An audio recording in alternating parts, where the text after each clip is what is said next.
Welcome back, everybody, for another deep dive. This time, we're going to be looking at these BTS pop-up shops. We've got some guidelines and rules, actually, from both the online and physical shops.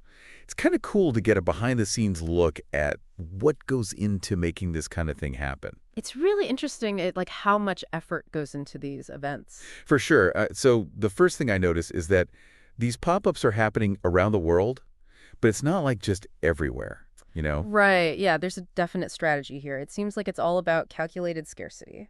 Oh, interesting. Okay, so like how... They're not just popping up everywhere at once, right? And even where they are, the inventory is super limited. So it's like that limited edition, but even more extreme. Exactly. And that like really plays directly into the psychology of fandom. You know, like fans want to feel like they're a part of something exclusive, right? Something really special.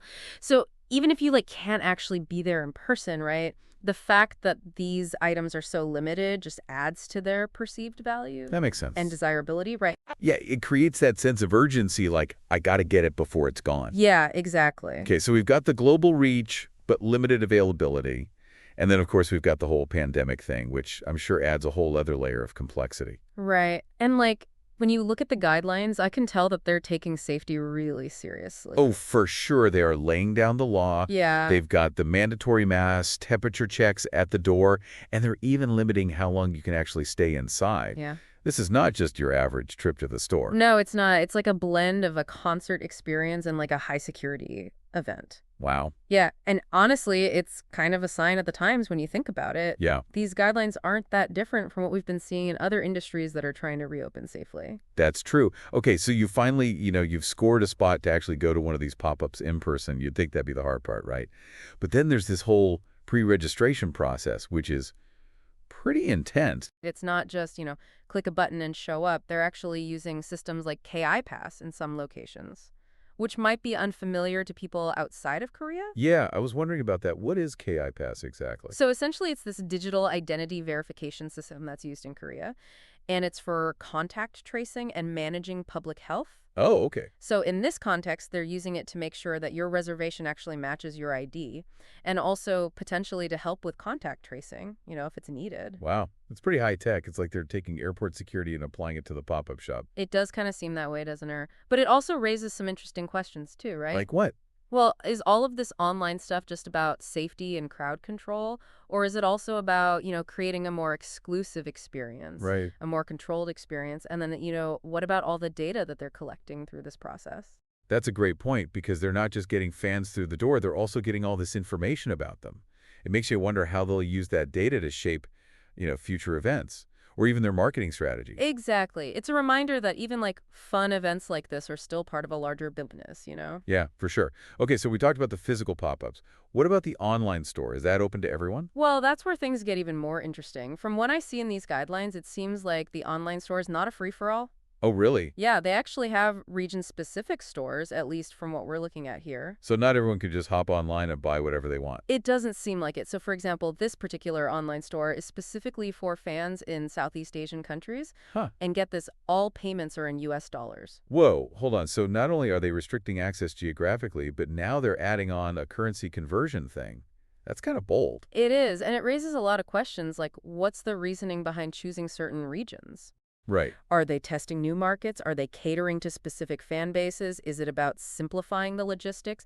And then what does it mean for the fans who are actually excluded from this online experience? Yeah, you got to wonder how fans outside those regions feel. Like it creates this sense of haves and have-nots. Yeah, absolutely. And it speaks to a larger trend that we're seeing too, like the increasing segmentation of fan experiences. It's not just about being a BTS fan anymore. It's about being a BTS fan in a specific region with access to these specific things. That is a really interesting point. It makes you think about how globalization and technology are bringing fans together, but at the same time, it's also dividing them into these smaller, more specific groups. Exactly. It's a fascinating paradox. Okay, so we've covered a lot already. We've got the limited availability, the pandemic safety measures, the pre-registration, the region-specific stores.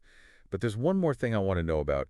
How are they handling the release of new products? Are they just dropping everything all at once? Nope, not at all. And this is where I think their strategy gets really clever. They're doing staggered releases where they're adding new products every week, and they have different sales periods for different things. Oh, that's really smart. So it's not just this one big shopping spree. It's more like this continuous rollout of excitement. It keeps fans on their toes, like constantly checking back to see what's new and, try to snag their favorite things before they sell out. I can just imagine all the online communities going crazy every week. Oh, it's dropping next. Did you get yours?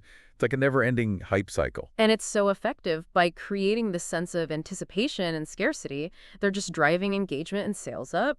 So we've seen how they're using the limited availability in these really targeted online stores. And it's creating this sense of exclusivity and urgency. But there's got to be more to the strategy than just that, right? Oh, yeah, absolutely. There's a whole other layer that we haven't even touched on yet. It's the psychology of fandom and how that plays into all of this. Ooh, that sounds really interesting. I guess we'll have to unpack that in part 2 of our deep dive, so stay tuned. Welcome back. It's pretty amazing how Big Hit manages to weave together the physical and digital aspects of these pop-up events. Yeah, for sure. It's like they're creating this multi-dimensional experience for fans. I know. And they've really tapped into something powerful here. It's not just about buying merch. It's about being a part of this global community. This community united by BTS. Like, even if you're coming from different parts of the world, you're still connected through this experience. Right, exactly. And speaking of reaching across the globe, let's go back to those safety measures for a sec. These guidelines are super detailed. They even talk about things like using CCTV and restrictions on photography. Oh, yeah, I remember that. But then they also mentioned that the staff might be taking photos and videos, and those could end up on, Big Hit's official channels. Right, so that kind of blurs the lines a little bit, right? Yeah. The event itself becomes content and feeds back into the whole online fan experience. Yeah, that's so smart. It's like this feedback loop where the physical event generates all this excitement that just gets amplified online, and it draws even more attention to BTS and their brand. And the marketing masterclass. Seriously. Yeah, and it's not just about marketing savvy either. They're being super transparent about the legal side of things too. Oh, yeah, like with the whole data collection thing and how they're using images and acknowledging those potential restrictions based on government regulations. Exactly. It's a good reminder that even something like a K-pop pop-up, it's still operating within all these complex legal and logistical things. For sure. Okay, so let's circle back to the region-specific online store for a minute. You mentioned it was just for Southeast Asian countries and they were using US dollars as the currency. Any thoughts on why they would do that? Well, there are a few possibilities. So targeting specific markets with strong fan bases is pretty common. It could be like a test run, before they expand to other regions. Oh, okay, so they're gathering data on purchasing patterns, shipping logistics, and fan response before they go global with it. Yeah, exactly. It's a calculated risk, but it could give them really valuable insights for future stuff. It also makes me think about the impact this could have on local economies. Because if they're offering all this exclusive merch through this dedicated online store, it could actually boost the businesses involved in production and shipping and distribution in those countries. Yeah, that's true. The impact of these events goes way beyond just, the immediate experience of the fans. Right. It creates these ripple effects that we don't always think about. But for fans outside those regions, that restricted access message has got to be a huge bummer. I'm sure it is. And it definitely creates that sense of exclusivity, which can be, exciting and frustrating. Yeah, depending which side of the fence you're on. Do you think this might actually spark some, entrepreneurial activity among fans? Oh, absolutely. I think we'll probably see an increase in, fan-to-fan reselling proxy buying services, maybe even unofficial group orders to try and help fans outside the region get those exclusive items. It really shows how powerful fandom is and the lengths people will go to get a piece of that experience. Yeah. Speaking of going the extra mile, how about those staggered product releases? What do you make of that? It's genius, honestly. The masterminds at Big Hit really know how to keep fans on the edge of their seats, releasing new products every week and then having different sale periods. It's just brilliant. It creates such a sense of urgency and anticipation. It's like a constant stream of mini events, within the bigger event. Right. Each new product drop becomes a cause for celebration and, discussion. And then, of course, the scramble to actually get the stuff before it disappears. I could just imagine all those online communities buzzing every week when something new is revealed. It's a marketing dream. And it's not just about the purchase itself. Think about all the anticipation and the thrill of trying to get it. And then finally you get that limited edition item. It all makes the fan experience so much richer and more immersive. And don't forget all the social media frenzy that comes with it. Fans are sharing their unboxing videos and showing off their merch.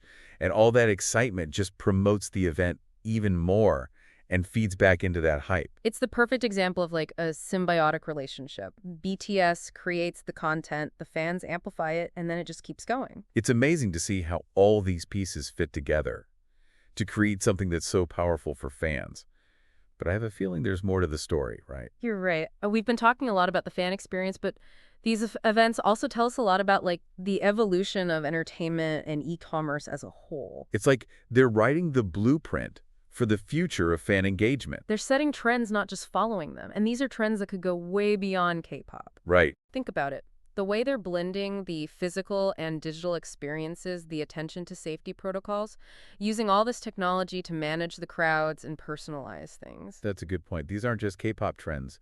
These are trends that are shaping the future of events and how fans engage with things across all kinds of industries. Exactly. And it's a future that BTS and Big Hit are like actively creating. They're pushing the boundaries and setting a whole new standard for what fan engagement looks like in this digital age. It's pretty exciting to be watching all of this happen in real time. It makes you wonder what they'll come up with next. I know.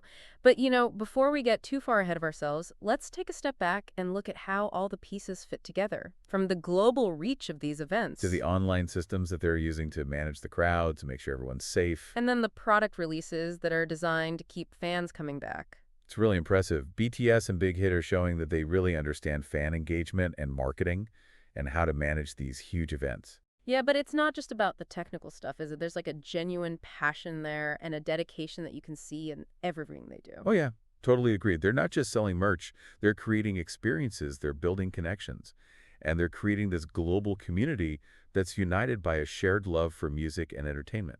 It's like a reminder that even in this world where everything is becoming more and more digital and virtual, the desire for those shared experiences and, meaningful connections is still really strong. Absolutely. Wait a second, though. There's one more piece of the puzzle that we haven't talked about yet. You're talking about that element of surprise, the twist that adds another layer of excitement. Exactly. Stay tuned for part 3, where we'll reveal the mystery and wrap up our deep dive. Okay, so we're back for the final part of our DTS pop-up shop deep dive. And you know that element of surprise we mentioned? Oh yeah, the one that adds that extra layer. Exactly. Well, here it is. While the online store has all this really cool stuff, certain items are only available at the physical pickup locations. Oh wow, that is smart. That's a great way to encourage people to actually go in person. Right. You might be happy just shopping online, but then you hear about this awesome thing that you can only get if you go to the pop-up, and suddenly you're a lot more willing to brave those crowds? Yeah, it totally plays on that fear of missing out, that desire for something that's really special and unique. And let's be real, it's working. Oh, it's totally working. People are going crazy on social media, showing off their exclusive merch. And that just adds to the hype even more and makes people want to go to the event. It's a win-win for BTS and Big Hit. They're driving sales both online and creating all this buzz and this sense of community. Speaking of community, I think it's important to remember the social aspect of these events. It's not just about buying things. It's a chance for fans to actually meet up and, share their love for BTS, maybe even make some new friends. Totally. It makes the whole thing so much better. It's not just shopping, it's a social gathering. It's Yep. like a celebration. Yeah, can you imagine the energy in those spaces? Like, you're surrounded by other fans, you finally find that perfect thing you've been looking for. You can't really get that online. No, you can't. Those shared experiences, those memories you make at these events, they become a part of the whole BTS fandom story. Right. It just strengthens that connection between the fans and the group. It's about creating something that lasts. It's more than just buying a product. It's about belonging. Yeah, and that sense of belonging goes way beyond the event itself. It creates a shared identity. Right. Like you're part of something bigger. Okay, so we've talked about the fan experience a lot, but what about the bigger picture? What can we all learn from this? Well, I think it's really interesting to see how BTS and Big Hit are kind of blurring the lines between entertainment and retail and technology. Yeah, it's like a whole new way of thinking about how fans connect with things. Right. It's interactive, it's immersive, it's constantly changing. They're not just keeping up with trends, they are the trendsetter. Exactly. And they're doing it on this massive global scale. It makes you think about how difficult it must be behind the scenes, organizing all these events in different countries, dealing with all these different cultures, making sure everyone is safe. It's a huge amount of work, but they're making it happen. It really shows their dedication and their commitment to their fans. It's actually pretty inspiring. I think so too. It shows what you can do when you're creative and innovative and when you really understand your audience. So what does all this mean for our listeners? Well, I think it's a reminder that the world of entertainment is changing. It's becoming more interactive and more global and more personalized.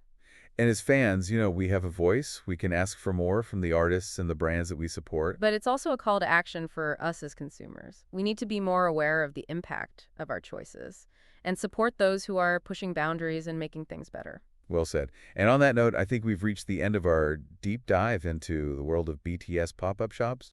Yeah, we covered a lot of ground, from all the safety stuff to the products to all the excited online and offline. But the conversation doesn't have to stop here. Keep thinking about all these trends. How is the relationship between artists and fans changing? And how is technology changing the future of entertainment? The world is changing, and it's up to all of us to decide what we want that future to look like. Thanks for joining us for this deep dive. We'll catch you next time.